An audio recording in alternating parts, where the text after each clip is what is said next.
Good morning, farm friends, and welcome to Haven Acres. This is Stacy, and this morning I am in the hoop house doing some harvesting and a little bit of maintenance. And as I was trimming, I just had a thought of how much I've learned over time and how much I still don't know, but you don't know what you don't know, right? So I figured I would share what I was doing this morning. Maybe it will help someone, or maybe it will just get someone to think about their squash plants in a different way. And maybe someone will say, no, don't do that. And that's okay too. This is all learning, and the way I look at it, every season is a chance to learn something. So I'm going to show you what I'm doing with my squash plants in the hoop house this morning. So what I'm doing is something that you definitely do not have to do. I have not done this often, and I have done this often. It just depends on the situation. But I want to show you this. We'll use this summer squash plant. See how kind of open it is? And you can actually see the squash. There's not a lot of leaves actually touching the ground. That is because I just went through and pruned these plants up. So I took a lot of the leaves off. There's a little pile of them there. And I've done the same with the zucchini going down the line. And you can see a bit of our zucchini harvest. You might ask, what is all the white stuff all over everything? Well, we have had an infestation of cucumber beetles, and this is food grade diatomaceous earth, which is food grade, so obviously it's not going to kill anybody, and you're going to wash your produce off anyhow, but it definitely does help. However, that was a bit of a rabbit trail. The spacing and the openness so that you can see your squash. What this is doing by trimming off some of the leaves are, see this one? You can't really see the squash. I haven't got this far yet. What you want to do is give your squash some airflow, especially if you are in a high humidity area. So I'm just coming down and I'm seeing, okay, are there any leaves that are really chewed up by bugs? Because I'll get rid of them.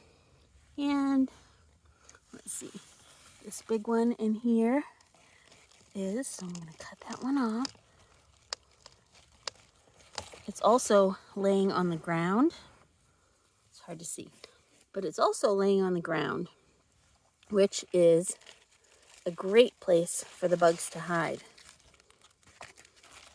See, there's some on there. Get rid of those suckers while we have a chance. So I'm going to get rid of that. Any leaves that are damaged, or see this leaf right here. It's a good example. It's underneath, it's laying on the ground, it's damaged by bugs, but the plant is still sending nutrition to those leaves to try and get this plant to grow. This plant does not need all of these leaves. And they're close together in here, so it's restricting airflow, it's restricting sunlight and warmth. Here's another one underneath. I'm going to get rid of that one.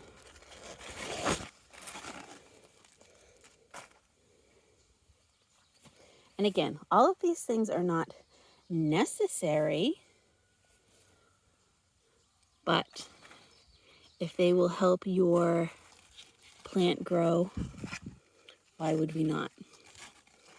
This plant actually looks pretty good, but can you see over here how the leaves are kind of crowded together? I'm going to get rid of one of those leaves.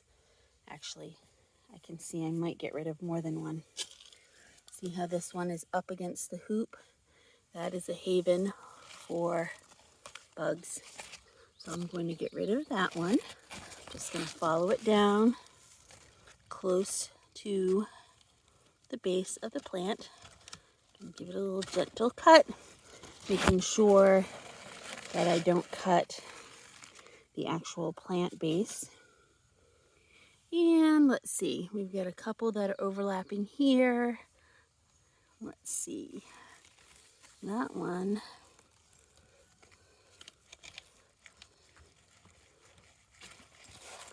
I think, which one did I just cut? There we go. This one.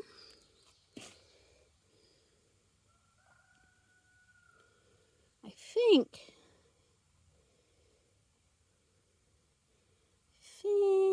I'm going to leave this one as it is. That looks pretty good. It did open up, gave a little more space in there. I'm gonna get this one. Sometimes you get hacking and you just keep on going. I'm gonna take the leaf and shake it off. Any DE can get on the other leaves. But I think that's good. So this one wasn't a great example, but you can definitely see how we've given it a little more airflow. Okay, so once again, the airflow is so light can get in there.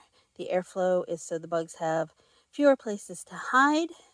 The airflow, especially if you live in a high humidity area, will help the air circulation so that you don't get mold, mildew, things like that. And it just leads to a healthier plant overall. So I hope this little tip has helped somebody. I'm going to keep going and clean up, get rid of some leaves that I can see have squash bug eggs on them, which I'll show you because, again, see, this leaf has been eaten by cucumber beetles, which is this bug right here, which that one's dead. So the DE is working, but those are eggs. So we're going to get, oh, look at that. So we're going to get rid of this leaf altogether. Gardening is hard work. Gardening is not just dropping a seed in the ground and dumping some water on it. Gardening is definitely hard work and dedication, but it's worth it. So anyhow, thank you for joining me. I've got to continue on because I've got a lot to do today, but I just wanted to show you how you could thin your squash plants to make them more productive and hopefully get a better harvest. Alrighty, well, we hope you have a great day. Keep gardening and take care. Thanks for joining us at Haven Acres.